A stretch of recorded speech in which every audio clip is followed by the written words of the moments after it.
कब्र की गहराई और तन्हाई हमारे इंतज़ार में है। बहुत जल्द बिस्तर बदल जाएंगे और हम टूट कर बिखर जाएंगे। इस झूठे ज़माने की मिठास में हम अपनों से बिछड़ जाएंगे। इस झूठे ज़माने की मिठास कागज़ की कश्ती थी, पानी का किनारा था, खेलने की मस्ती थी, दिल ये आवारा था। कहाँ आ गए इस समझदारी की दलदल में, वो नादान बचपन भी कितना प्यारा था।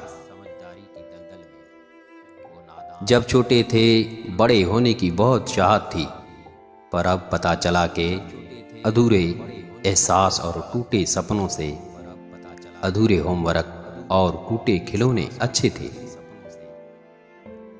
जिंदगी फिर कभी न मुस्कुराई बचपन की तरह। मैंने मट्टी भी जमा किए, खिलौने भी लेकर देखे।